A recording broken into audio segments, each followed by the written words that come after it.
Well, I think from a position of privilege, equality can seem like oppression. And I think something that the left has really failed at in recent history is finding a way to make that clear with the use of educational content. So about the marketing of the left, I think that the biggest issue with why we've seen this trend in younger Americans going more to the right isn't the idea that we don't know how to define what a woman is, but it's more so the idea that the right has been able to ingrain themselves in the culture. Rather, if you're a man going to the gym looking to your favorite gym influencer on the internet, chances are they support Trump, or a woman interested in learning how to bake sour bread dough.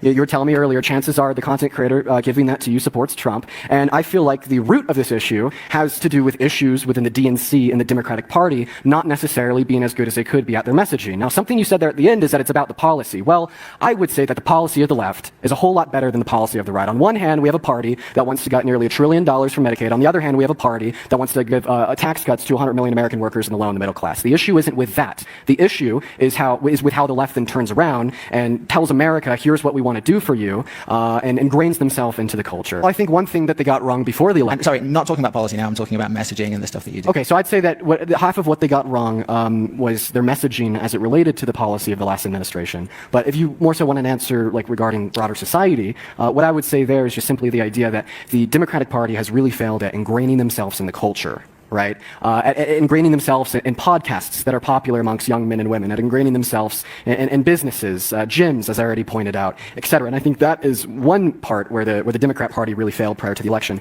But I do think that the bigger part, and you can cut me off if this isn't online. I'm just you probably get a minute on it, to be fair. I'm truly just trying to describe what I believe was a big issue with why more young Americans went to the right, was responding to critiques that the right had of the left. I think that for the last 4 years, there's been a plethora of false arguments thrown at the left about the administration causing inflation or recklessly spending or passing economic policy that was terrible for the middle class working American. But then we didn't see this response either from the administration or the DNC saying, well, that's not right, that's wrong, and here's why. We kind of just saw them brush it under the rug. And I think if the Democratic Party wants to excel in the future, well, we're going to need to see a party that's more willing to ingrain themselves in the culture and kind of take the right head on. And I'm pretty sure that's what a lot of Democrats across America are now picking up, such as, if anybody here is familiar with him, Zohran Mamdani from New York, ran as a Democratic socialist. A socialist ran in the Democratic Party for the primary mayoral ticket. A year and a half ago, he was an absolute nobody.